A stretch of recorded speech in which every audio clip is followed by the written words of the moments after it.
Bonjour Jean-Luc Mélenchon. Bonjour. Vous venez de prendre le café avec Jérôme Kerviel et son avocat David Couby qui était reçu par Fabienne Sintès à 7h15. Première question ce matin, Jean-Luc Mélenchon, faut-il, comme le réclament d'ailleurs des sénateurs de gauche et des écologistes, poursuivre pour faux témoignage Frédéric Oudéa, le patron de la Société Générale, vous le savez, accusé d'avoir menti devant une commission d'enquête sur la présence de la banque dans des paradis fiscaux? Je crois, oui, parce que c'est très grave de mentir sous serment. Après, on ne peut plus croire à rien. Et aucune commission d'enquête parlementaire. Là, il a menti à une commission d'enquête parlementaire. Il était sous serment. Si on considère que tout ça n'est rien, alors c'est la fin de tout. On ne peut pas avoir des relations normales, civilisées, dans un pays démocratique. Mais ça va plus loin. La Société Générale, avec ses 1000 sociétés offshore, est une espèce d'industrie de la triche, de la fraude et de la combine. Et dès lors que son PDG ment ouvertement devant des parlementaires et sous serment, on est en droit de dire que on ne peut plus avoir confiance en elle. Et par conséquent, ce qui est à l'ordre du jour, c'est plutôt sa mise sous tutelle ou, selon la loi, sa réquisition, de manière à pouvoir faire le ménage dedans, sans croire au point de départ ce que dit son PDG. On ne peut plus croire ces gens-là, ils mentent tout le temps. Et on doit s'étonner de savoir comment ils ont pu mentir aussi longtemps, sans que l'administration centrale de l'État, à Bercy, n'ait rien à dire, et notamment, je termine là-dessus, n'ait jamais posé aucune question pour que la Société Générale prouve qu'elle a bien été volée par M. Kerviel, ce qu'elle n'a jamais fait. Vous pensez à quoi? Parce que Jérôme Kerviel et son avocat David Couby disaient tout à l'heure, à aucun moment les banques ne sont inquiétées à quelque niveau que ce soit, elles sont protégées, mais par qui, selon vous? Eh bien, je me pose la question comme eux, parce qu'à la fin, ça finit par être très troublant. Si c'était une fois une affaire, on dirait que quelqu'un a raté le dossier. Mais là, c'est de manière constante et permanente que quoi que dise la Société Générale, elle est crue et elle est prise la main dans le sac, soit de mentir, soit de ne pas prouver ce qu'elle avance. Donc nous avons là une situation très grave. Et il est temps maintenant de commencer à punir les fraudeurs. Et savez-vous une chose, monsieur, l'homme qui a découvert les trafics de l'État du Luxembourg, qui à l'époque était sous gouvernance de M. Juncker, l'actuel président. C'est lui qui est aujourd'hui menacé d'aller en prison et d'avoir 100 millions d'amendes. Et M. Juncker, qui lui était l'homme qui organisait tout ça, entre-temps a été élu président de la Commission européenne. Donc on voit bien que ce sont ceux qui lancent les alertes qui sont punis, et ceux qui sont les organisateurs des trafics qui bénéficient de la considération publique. Pardon, monsieur Mélenchon, mais l'accusation est très grave et vous ne répondez pas précisément à la question de Jean-François. Protégé par qui, par quoi? Je pense que c'est un effet de système, pour être honnête. Je ne sais, forcément, il y a des personnes en cours de route qui donnent leur accord à une bienveillante cécité, qui ne se rendent pas compte. Mais il y a un effet de système. Je l'entends d'ici. On doit certainement dire à un homme comme Sapin, qui est totalement aveuglé, et qui répète les arguments de M. Oudéa, à peine celui-ci les a-t-il prononcés, on doit lui dire, Monsieur le ministre, vous comprenez, c'est une des 10 banques systémiques du monde. Alors, une banque systémique, ça veut dire une banque dont la santé pourrait atteindre le monde entier, la planète financière entière. Et alors, mourant de peur, les responsables politiques s'inclinent, se cachent, et font ce qu'ils peuvent pour colmater les brèches. Vous voyez en Michel Sapin, ministre des Finances, un homme sous influence, Jean-Luc Mélenchon? Par la force des choses, puisqu'il ne fait rien. S'il faisait quelque chose, on dirait, il essaye bien ou mal, mais il essaye de faire quelque chose. Mais là, il ne fera rien. Il a déjà annoncé. Enfin, c'est quand même Michel Sapin qui se tapait sur les cuisses il y a quelques mois avec le ministre des Finances de Panama, et qui avait sorti Panama de la liste des pays avec qui il y avait encore des problèmes. Non, c'est pas Michel Sapin qui a sorti. C'est Sarkozy. C'est M. Sarkozy. Mais il était toujours sur une liste où la situation de Panama faisait débat. Et quand ils sont sortis de cette salle, ils ont dit tout va bien. On a remis le Panama dans la liste des pays avec lesquels il y a un problème pour la France. Mais je vous rappelle que François Hollande avait déclaré que les banques françaises n'auraient plus le droit de traiter dans les paradis fiscaux. Donc vous me direz, c'est qu'une promesse de plus de Hollande, et ça ne vaut rien. Ouais. Mais en attendant, ça montre comment tout un système et toute l'oligarchie de notre pays et de ces pays de truqueurs et de voyous combinent les uns avec les autres, et personne ne dirait rien. Non, cette fois-ci, il nous faut un châtiment. Il nous faut qu'un puissant... Il faut que quelqu'un de très important Vous voulez la tête de qui? Oui. La Société Générale doit, je vous le redis, et je le répète, la Société Générale doit être mise sous tutelle. La loi le permet. Ses dirigeants sont des menteurs. et ils ont trompé les Français, menti à des parlementaires, triché avec le fisc. Ils doivent être châtiés. Dans ce climat, Jean-Luc Mélenchon, que dire de ce lancement hier par le ministre de l'économie, Emmanuel Macron, de son mouvement baptisé En Marche, avec un point d'exclamation. Il l'a fait hier à Amiens, c'est sa ville de naissance.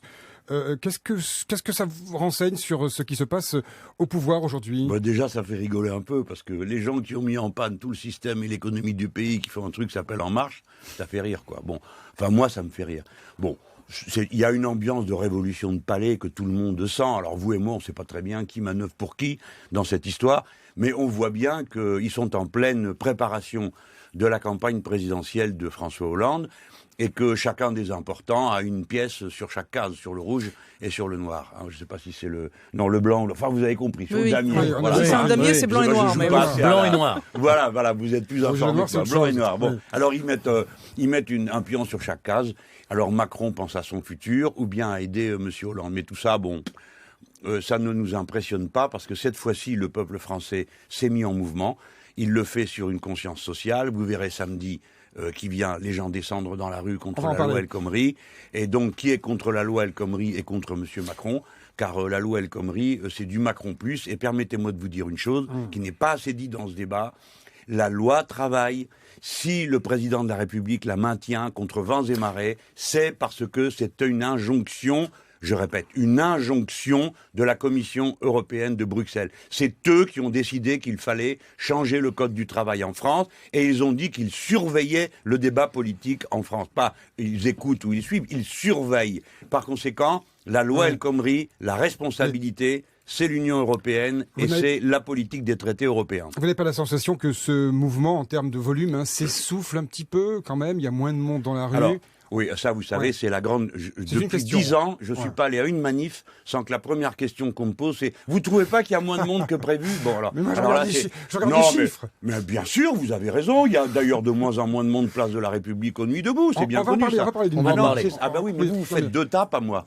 Pour vous, c'est la même chose. Mais c'est la même chose, évidemment. C'est l'insurrection lente, progressive du peuple français contre un système politique qui lui ment, triche, et c'est prouvé tous les jours, ne tient pas ses promesses et met en place un pourrissement général de la vie quotidienne des gens. Voilà, les gens n'ont ras-le-bol de vivre dans la précarité, etc., etc. Donc, place de la République, c'est la nuit, vient le peuple le soir. Le peuple. Et puis pendant la journée, les mêmes, ils sont les amis du prolétaire ou du jeune qui sort de sa fac ou de son lycée. Monsieur Mélenchon, excusez-moi, oui. Je vous en prie, est-ce que ces nuits debout, qui ne sont pas simplement place de la République, puisqu'il y en a maintenant... Il y en a partout en France. Est-ce que c'est pas un peu différent du mouvement dont vous parliez contre la loi El Khomri?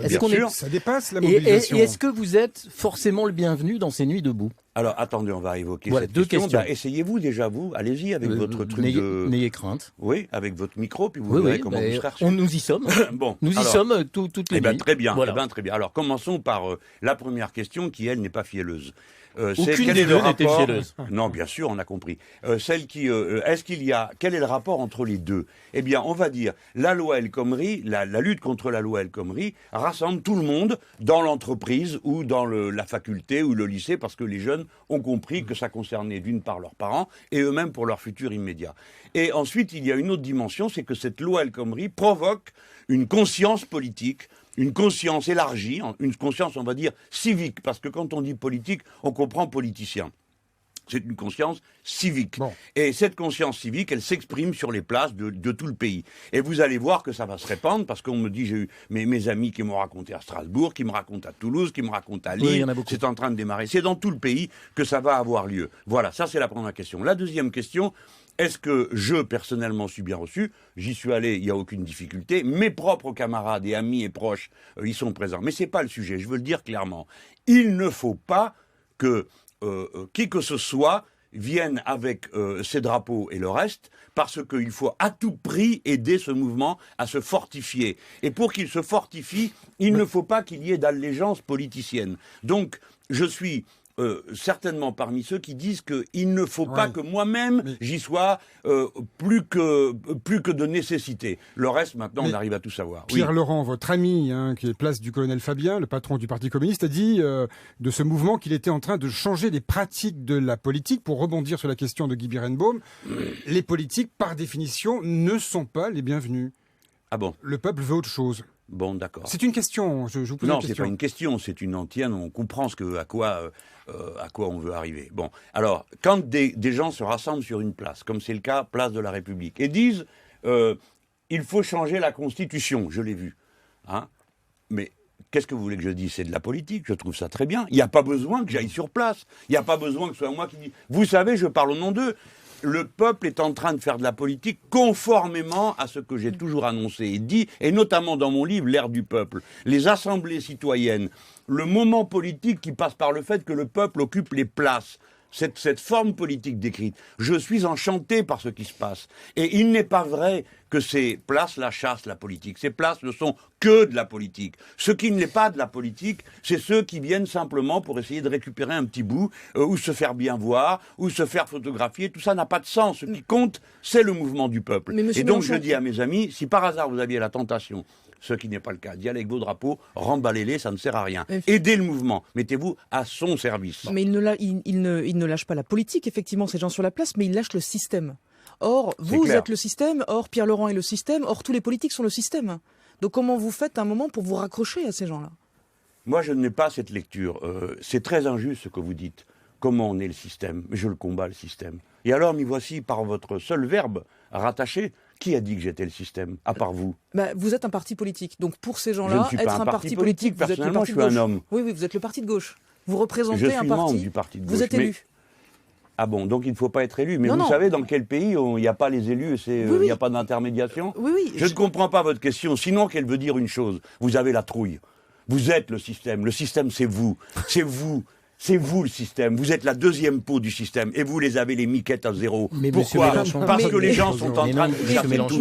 Et alors vous essayez de déporter la colère sur les représentants politiques. Non, monsieur Mélenchon, le système c'est nous avec vous. Oui, non, mais pourquoi pas rejeter les journalistes aussi? La gorge? Non, pourquoi pas? Eh ben alors, on n'est pas obligé. Tout ça est absurde ce que vous êtes en train de dire. Vous êtes en train de ramener un événement politique majeur. Notre pays est en train de s'ébrouer, est en train de reprendre sa respiration. Sa jeunesse qui a été socialement martyrisée, qui est hyper qualifiée et rejetée dans les emplois précaires, est en train de s'affirmer. Et tout ce que vous trouvez à faire, c'est d'essayer de voir s'il n'y a pas moyen de détruire encore un petit peu la confiance qu'il peut établir entre les gens. Le système est malade, votre trouille en est une bonne expression, et la mobilisation des gens en est une autre. Un dernier mot rapidement, je vous assure qu'on n'a pas la trouille. Non, pas la trouille du tout. Tout va bien pour vous, vous êtes contents les gars? Alors ce soir, il faut appeler à la participation Nuit debout. C'est fait, regardez. Allez, faites-le. Encore un mot. Faites-le pour voir. Mais pourquoi? Mais vous venez de le faire. Mais non. Chacun son métier. Mais non, chacun son métier. Un dernier mot rapidement, il y a un type qui vous épate dans l'actu, c'est Bernie Sanders, c'est ça? Pour vous, c'est l'antisystème aussi? Alors oui,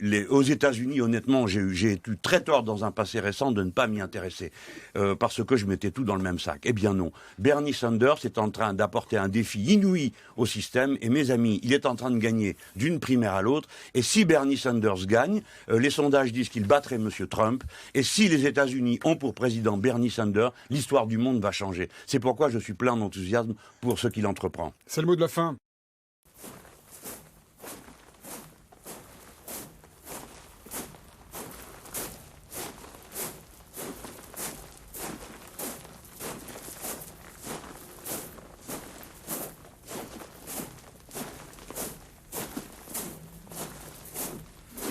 Grandola Vila Morena, terra da fraternidade,